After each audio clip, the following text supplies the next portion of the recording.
Hello दोस्तों, आज मैं एक बहुत ही इम्पोर्टेंट टॉपिक के बारे में बात करने जा रही हूँ। जैसे कि आप सब जानते हैं, एक ऐसी चीज जो हम कोई नहीं इसके बारे में डिस्कस करना चाहता है और ये बहुत ही तेजी से पूरे विश्व में और पूरे इंडिया में फैलता जा रहा है। जी हाँ, मैं सुसाइड के बारे में बात करना चाह रही हूँ। ये सुसाइड इसने किसी को नहीं छोड़ा, चाहे वो बच्चा हो, चाहे बुजुर्ग हो, चाहे वो मिडिल एजेड पर्सन हो, चाहे वो बिजनेसमैन हो, चाहे वो डॉक्टर हो, चाहे इंजीनियर हो, चाहे कोई और हो। सबसे इम्पोर्टेंट हमने ये भी देखा है कि चकाचौंध की जिंदगी, उससे बच्चा नहीं है कोई। जैसे हम लोग को तो बहुत मजा आता है मूवीज देखने में, बट एक्टर्स इससे बहुत ज्यादा प्रभावित हैं और बहुत इस तरह के हम लोग ने एक्टर्स एक्ट्रेसेस के सुसाइड्स को देखा है। स्टूडेंट्स, हर कोई डॉक्टर बनने का या इंजीनियर बनने का सपना देखता है। अफसोस कि वो कहीं ना कहीं उनमें से काफी हद तक जो है बच्चे वो इस सुसाइड का शिकार हो जाते हैं। बहुत कम लोग जो है वो फाइनली ऊपर तक पहुंच पाते हैं, जिनको हम लोग देख पाते हैं। इसी तरह ऐसे चाहे बिजनेसमैन हैं जो अपने सक्सेस करियर के पीक पर हैं, सक्सेसफुल लोग हैं, इवन हाउसवाइफ्स जो हैं या वर्किंग विमेन हैं। There are so many people, I can't name it, I can't tell you give the examples, but yes, हमारा न्यूज़पेपर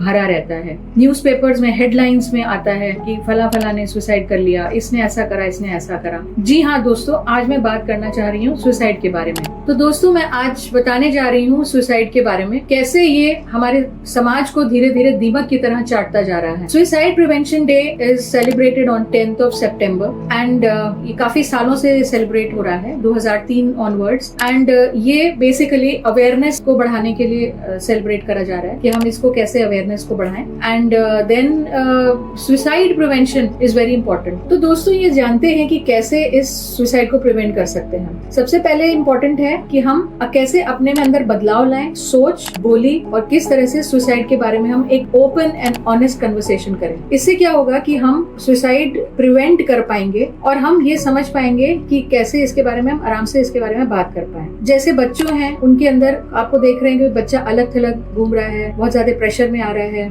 रो रहा है, गुमसुम रह रहा है, खाने पीने में उसने कमी कर दी है या दूसरों से चिड़चिड़ा के उदास होके बोल रहा है और अकेला है। और स्पेशली अगर वो इस तरह की कोई एग्जाम्स की तैयारी कर रहा है, अपने रडार को ऊपर रखिए, एंटेना हमेशा ऊपर रखिए कि कहीं कुछ गड़बड़ तो नहीं हो रही है। एंड यही हमारा पहल होना चाहिए टुवर्ड्स सुसाइड प्रिवेंशन कि कैसे हम इससे बाहर आए। हमें ईच एंड एवरी लाइफ को सेव करना है। Every life is important, we can't let anybody go like that and we have to be very very careful कि हम कैसे किसी की जान बचा सकें। आपके बच्चे को क्या चाहिए? आपका समय, और वही आप नहीं दे पा रहे हो। यदि हम अपने अपने फोन में या अपनी अपनी रील में बिजी रहेंगे तो वो कभी हम नहीं दे पाएंगे। आपको बच्चे की परेशानियां, क्या वो सोच रहा है, किस दौर से गुजर रहा है, उसके क्या ड्रीम्स हैं, क्या एस्पिरेशंस हैं, क्या होप्स हैं, कभी आपने जानने की कोशिश करी है? यदि नहीं तो ये समय है। This is the time you have to give to your child. हर कोई इस तरह से करेगा तो शायद इस तरह की घटनाएं, अप्रिय घटनाएं हमें कम सुनने को मिलेंगी।